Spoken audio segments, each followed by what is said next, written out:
Mãe Sem Culpa. Oferecimento Euroóptica Iguatemi, Salão Camarim, Boraé e Les a Les, a moda que encanta.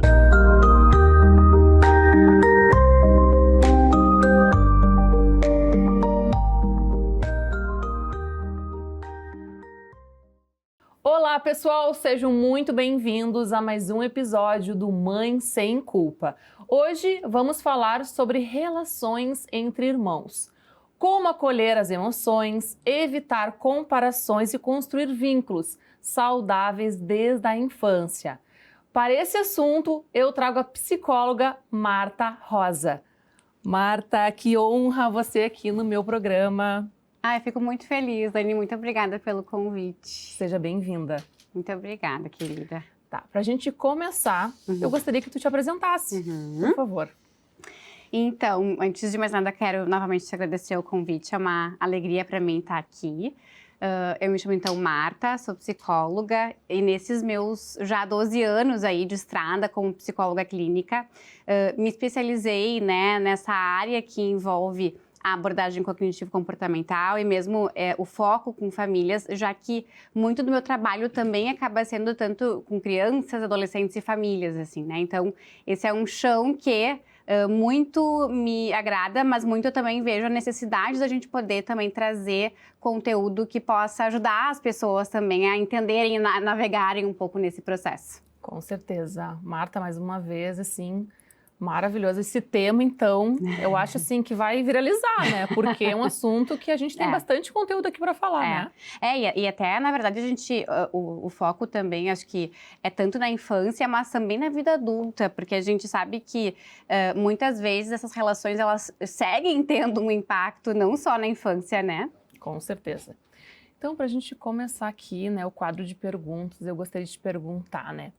Então, depois que nasce, né, o segundo filho, o primeiro filho, ele vai ter um impacto emocionalmente, não é mesmo? Sem dúvidas. E Dani, essa é uma questão que acho que é super útil da gente pensar pelo seguinte, assim, toda família, para que a gente consiga ampliar ela, né, é esperado que a gente tenha crises que são absolutamente normais daquele processo do ciclo vital, né? Então, às vezes a gente esquece, mas quando a gente tem um novo filho, um novo membro na família, a gente sabe que esse momento dos pais de se adaptarem a esse novo filho, sem dúvida alguma, envolve estresse, envolve ansiedade, envolve medo, mas precisa existir esse momento de crise para ter a entrada de uma terceira pessoa. Da mesma forma, quando a gente tem uma segunda criança, né, que é a ampliação, então a família com mais de um filho, a gente sabe que essa crise também vai acontecer para todos, porque se antes, né, se era mãe de um filho só, agora se é com dois. E tudo envolve a divisão de tempo, conciliar muitas vezes a relação conjugal, o casal conseguir se adequar nessa dupla parental e sim, esse irmão que antes era filho único, dividir. Então, assim, inevitavelmente tem um grande impacto para todos nós. E isso que eu queria poder destacar, que bom que tem, porque isso permite com que a gente crie espaço, né? É só quando tem esse impacto emocional e que os pais também permitem que isso possa acontecer, que a gente possa permitir, olha, entrou mais alguém nessa roda, dá espaço, né? Só que dar espaço nem sempre é fácil, assim, então... Com certeza, né? E até que ponto esse comportamento, digamos assim, difícil, né, que vão ter vários fatores aí, né, é uma chamada de atenção. E acho que é super importante. Então, se a gente for pensar justamente nesses momentos da crise, né, todos nós, essas crises esperadas, todos nós reagimos de muitas formas, né? Então, a gente sabe que os pais ou as mães ficam com uma série de emoções, angustiados, preocupados, enfim. E a grande questão é que a criança, muitas vezes, especialmente quando é menorzinha, né, ela não tem a capacidade da linguagem e do amadurecimento emocional. Então, muitas vezes, a maneira que a criança tem de expressar isso é através do seu comportamento. Então, todo o contexto da criança influencia o comportamento dela. No momento em que a gente está falando justamente em que a atenção do pai e da mãe, que até ontem era única e exclusivamente para ela, agora deixa de ser, mas não é só isso, cuidado com o barulho, não vem aqui, fulano tá dormindo, né? Deixa que eu pego no colo, enfim. Isso tudo muda o contexto da criança. Então, inevitavelmente, ela tá olhando para isso, tentando entender por que isso está acontecendo comigo, né? Então, sim, esse comportamento de, muitas vezes, regredir, ele faz parte desse contexto também. Então é normal a criança regredir, super normal. Por exemplo, querer voltar a chupar bico, ou chupar uma madeira, até a fralda, de repente fazer xixi de novo na cama, normal. Isso.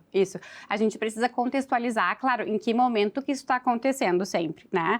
É esperado que, como a gente estava falando, esse momento de crise, até todo mundo se readequar, porque assim, às vezes é aquela questão, né, Dani, assim, como é que esse casal vai conseguir se organizar, por exemplo, para dar o banho no filho mais velho? Quem é que dava o banho antes? Quem é que colocava para dormir, por exemplo, né? Então, isso às vezes a gente vê, assim, né, que se antes a mãe dava o banho, né, e agora deixou de dar, por exemplo, como que a gente vai fazer essa adaptação? Como é que a família vai se organizar para ele, então, ter o banho dele de uma forma em que ele consiga se acostumar com essa nova rotina, né? Como seguir essa rotina de uma forma que também possa se ajustar? Então, sim, esse novo ajuste, ele vai acontecer, mas isso só reforça ainda mais a importância dos adultos. E como que a gente pode preparar, então, essa criança para essa chegada, né, para essa mudança emocional que vai existir? Vai existir. Então, assim, eu diria principalmente a conversa, né? A conversa, o diálogo, conversas com a criança, elas são muito importantes.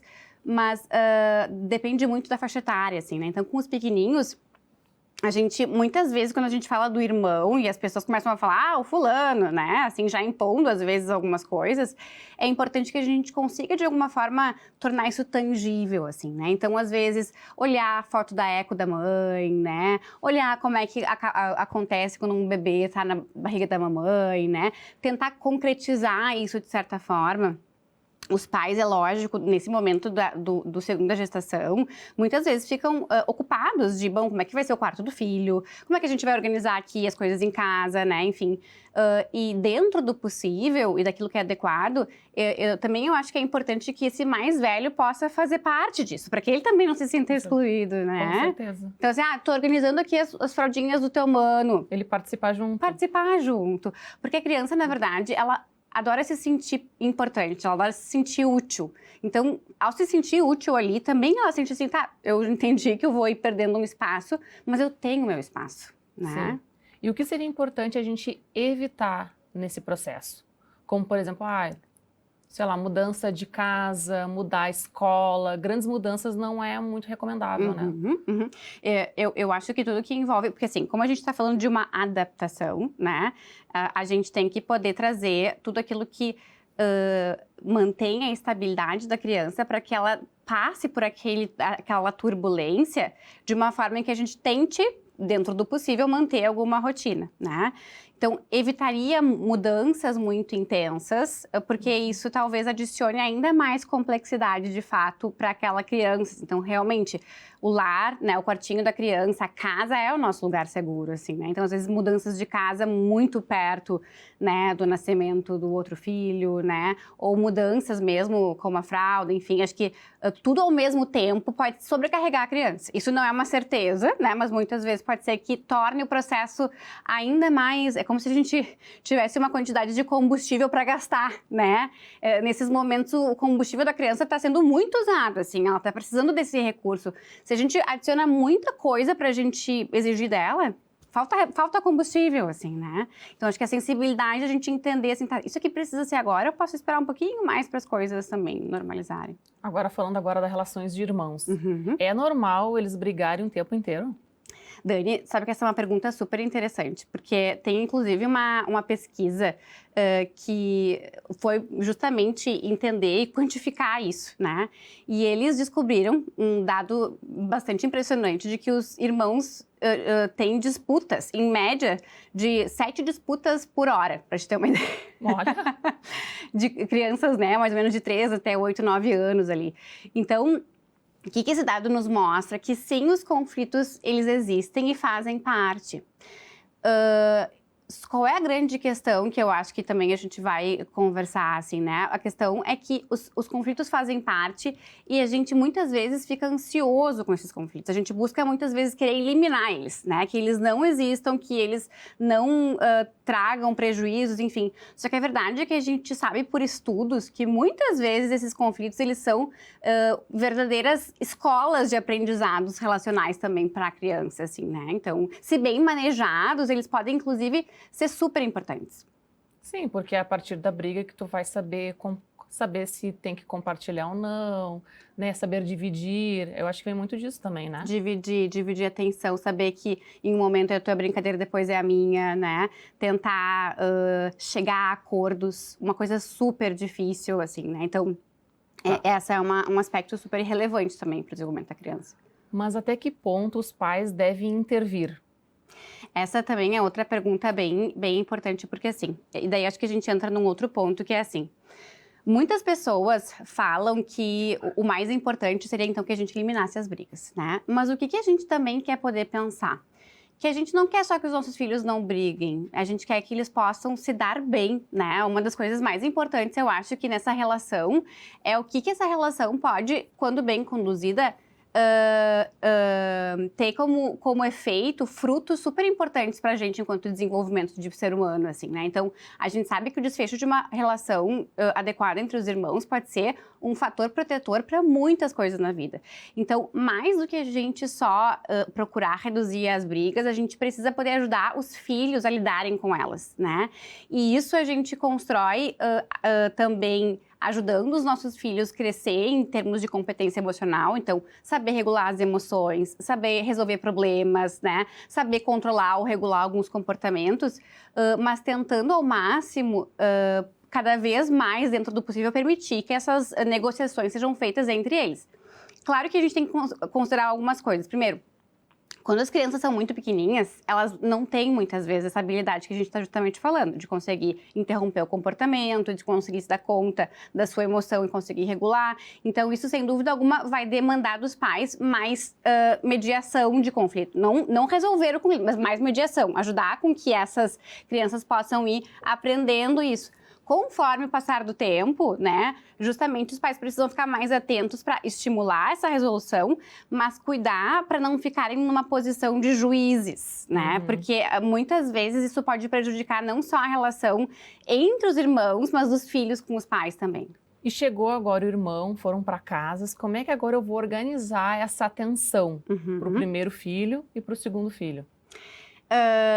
Então, eu diria que assim, na ideia do que a gente estava falando, do quanto que a família se reorganiza, uma das coisas que eu mais vejo, especialmente quando eu considero crianças que são menorzinhas, assim, é a importância desse casal de pais, né, estarem em sintonia e com uma boa combinação antes disso. Por quê? Porque o pai ou a mãe vão ter que se organizar, muito possivelmente o pai, porque a mãe vai estar ocupada de suprir as necessidades físicas desse novo bebê, né? E o pai, muitas vezes, vai ter que ser a pessoa que vai, assim, fazer parte desse processo, mais ocupado, muitas vezes, desse primeiro. Pode ser que seja o pai, pode ser que, às vezes, seja alguma outra pessoa que está auxiliando. A família ampliada, nesse momento, é bastante importante também. Então, às vezes, os tios, os dindos, pessoas que possam ser também significativas para aqueles pais e que possam estar ofertando, levando, né, o mais velho para passear, tendo um bom momento, suprindo essas necessidades emocionais de afeto, de calor, de aceitação, enquanto as coisas estão se reorganizando, assim, né? Mas eu diria fundamental que tenha conversas entre esses pais, que ambos se sintam vistos e satisfeitos no papel de cada um, que vai ser daí muito singular, né, Dani, a cada família também. Sim, e os filhos, eles devem ser tratados exatamente iguais? Esse é um mito muito comum e talvez um mito que só retroalimenta a rivalidade, né? Porque no momento em que eu sou tratada igual, quando meus pais sempre me tratam da mesma forma, isso estimula que eu me fique hiper alerta para pensar assim, por que meu irmão tá ganhando que eu não tô ganhando, né? Se ele tá ganhando algo e eu devo ganhar a mesma coisa, então eu vou estar o tempo inteiro preocupado com o que ele tá ganhando, não com o que eu quero. E ao invés de eu estimular uma cooperação, eu vou estar o tempo inteiro ligada nele. E o que a gente quer para uma pessoa, para um indivíduo que possa construir a sua identidade, né? Então, o que a pessoa, o indivíduo precisa? O que ele quer? E o que ele quer não necessariamente é o que o irmão quer. Então, se talvez o irmão quer uma panqueca para comer sozinho, talvez esse indivíduo não precise de uma panqueca toda. Ele pode querer meia panqueca, ele não precisa querer o que o irmão quer. Então, aqui é um exemplo, né? Mas, assim, isso é uma sutileza que os pais também vão tendo que poder entender que cada filho vai precisar de um jeito diferente. Quando isso é administrado de uma forma razoável na relação, as crianças tendem a entender o que cada um precisa, né? Daqui a pouco, um precisa de mais ajuda em matemática na escola. E o outro talvez entenda, eu não preciso disso, né? Então, essas demandas individuais. Doutora, muito obrigada pelas tuas colocações, foste perfeita. E quero agradecer, então, por esse quadro esclarecedor de perguntas. E agora a gente vai para os patrocinadores aqui do programa.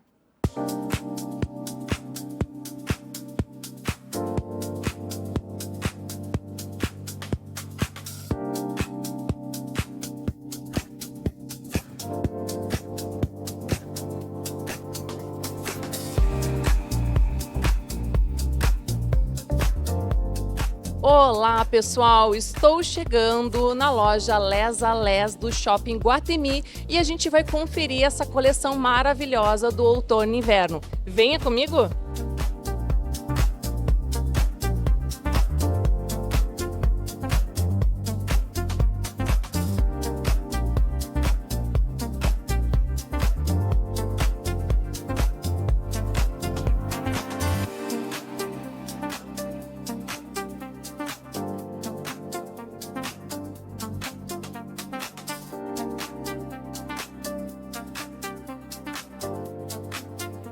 Olá pessoal, chegamos aqui na loja Les a Les e eu estou aqui com a gerente, que é a Gabriela, e vai nos explicar essa coleção maravilhosa do outono e inverno que veio com tudo, né? Essa coleção, Gabi, foi inspirada no quê?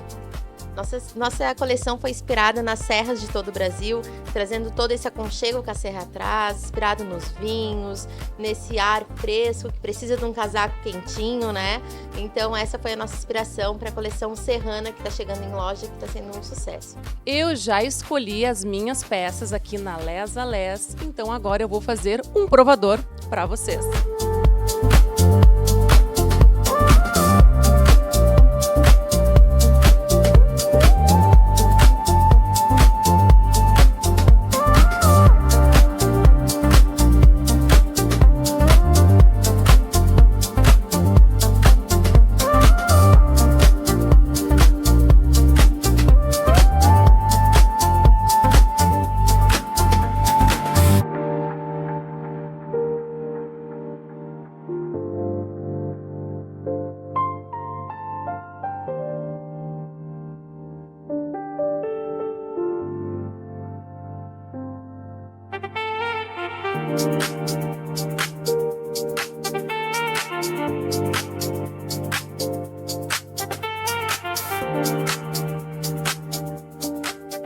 O programa Mãe Sem Culpa tem o apoio da Euroóptica do Shopping Iguatemi, que é referência em armação de grau, óculos de sol e lentes.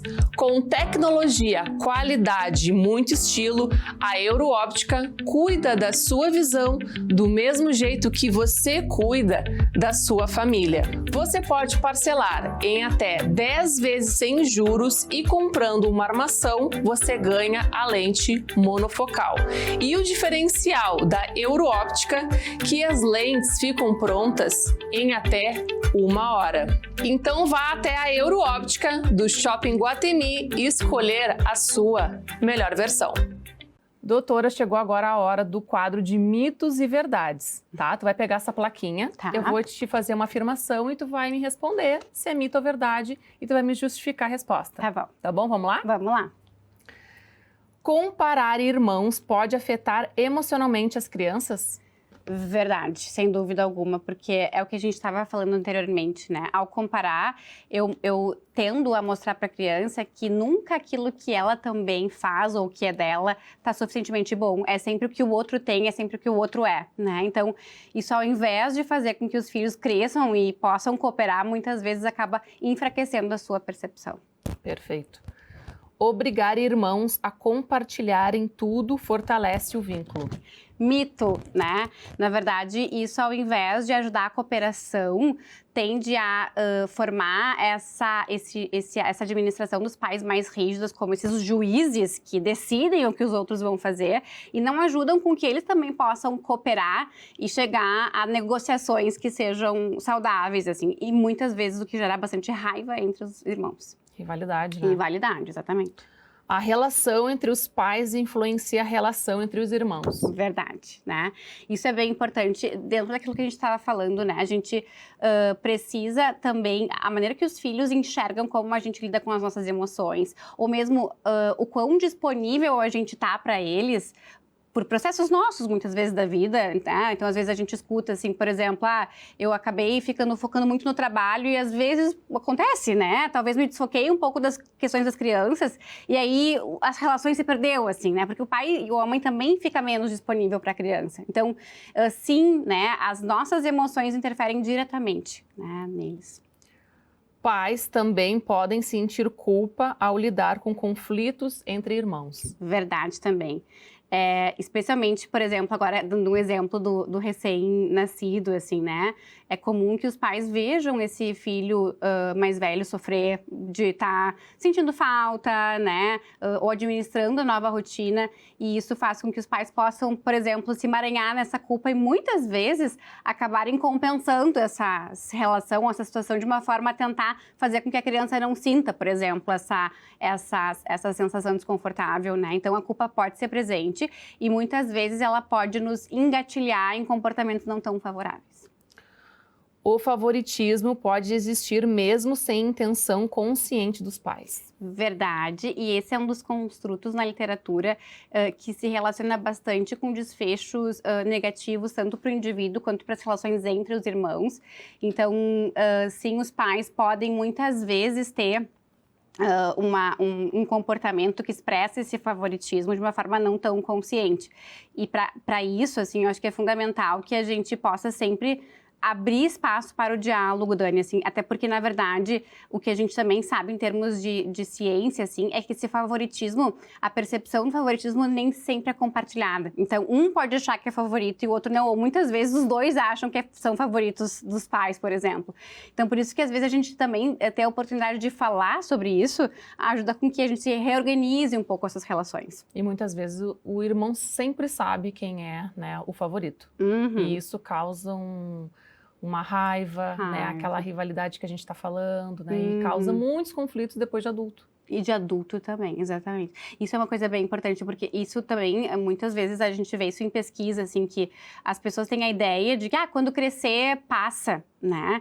E, na verdade, o que a gente vê é uma certa estabilidade nessas relações, né? Se a gente não intervém no sentido de tentar melhorar essas relações ou tentar reparar, muitas vezes, algumas coisas, a gente vê muitas vezes as pessoas que levam essas feridas ou essas mágoas por anos. O jeito como os pais falam de um filho na frente do outro pode influenciar a relação entre eles. Verdade, também. Isso é um aspecto que os pais precisam cuidar muito para não estimular essa rivalidade, assim, né? Porque às vezes, no intuito, às vezes até de desabafar, os pais acabam pegando justamente um dos irmãos para falar, às vezes, mal ou, né, desqualificar, e isso acaba prejudicando também. O irmão mais velho precisa dar o exemplo o tempo inteiro. Mito, né?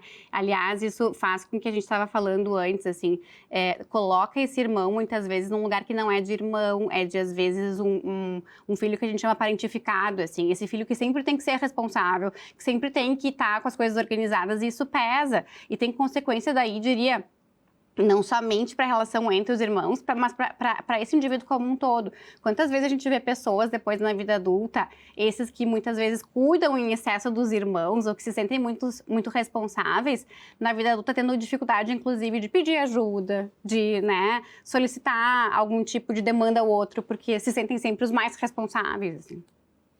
Doutora, muito obrigada por esse quadro. Agora chegou o momento que eu amo no programa, que é a dica da especialista, tá? Tá. Eu gostaria que tu desse dica para os pais melhorarem essa relação, deixar ela mais leve no dia a dia para fortalecer esses vínculos entre os irmãos. Tá. Vou dar mais de uma também, Dani, posso? Claro. Então, eu diria assim, essa é uma relação que pode ser muito bonita, né? E a gente sabe que, de fato, tem todo esse potencial, inclusive uma relação que pode proteger muito os filhos de vocês, né? Só que para que essa relação possa se dar ou se desenvolver de uma forma tranquila, vocês são pessoas que são essenciais para isso. Então, eu diria, eles vão estar disputando a atenção de vocês.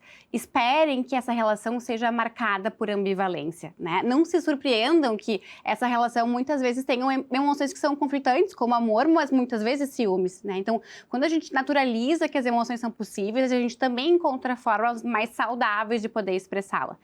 Mas, ao mesmo tempo, entendam que cada filho é único. E para que a gente construa isso de uma forma em que transmita esse apego seguro com cada um deles, cultive uma relação única com cada um. Porque é isso que também vai mostrar a singularidade da identidade de cada um deles, né? Então, se possível, né, cultivar esses momentos pequenos, assim, com cada um deles, em momentos individuais, eu acredito que é muito importante, assim. E às vezes a gente se surpreende, Dani, porque os pais acham que, eu tenho que parar tudo e levar no shopping, ou eu tenho que fazer uma coisa muito grande. E às vezes as crianças dizem, mas eu só queria fazer o bolo de laranja no café da manhã que a gente sempre fazia. E isso é o que eles gostariam de ter no momento como positivo, né? É isso que eu queria poder de novo experimentar e sentir, assim, né? Então, eu diria que esses momentos, eles são muito importantes. Para além disso, se esforce também para cultivar a relação de conexão entre os filhos. Então, promover momentos em que eles possam brincar, intervir, se divertir e mesmo construir, né, essas habilidades relacionais, sem dúvida alguma, a gente está falando de um progresso que pode ser muito positivo.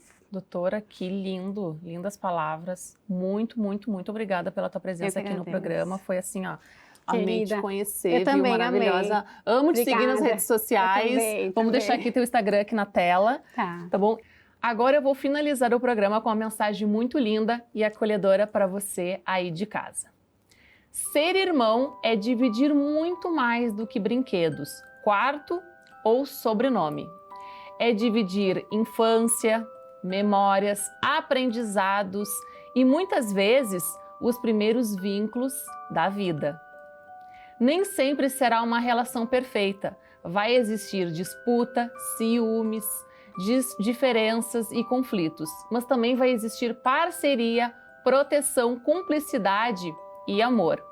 E talvez o mais importante para nós pais seja entender que o nosso papel não é criar relações sem brigas, mas sim ensinar nossos filhos a se respeitarem, se ouvirem e aprenderem a amar mesmo sendo diferentes. Porque um dia a infância passa, mas os laços construídos dentro de casa podem acompanhar os filhos para sempre. Um beijo! E até o próximo Mãe Sem Culpa. Ai, que lindo, Dani!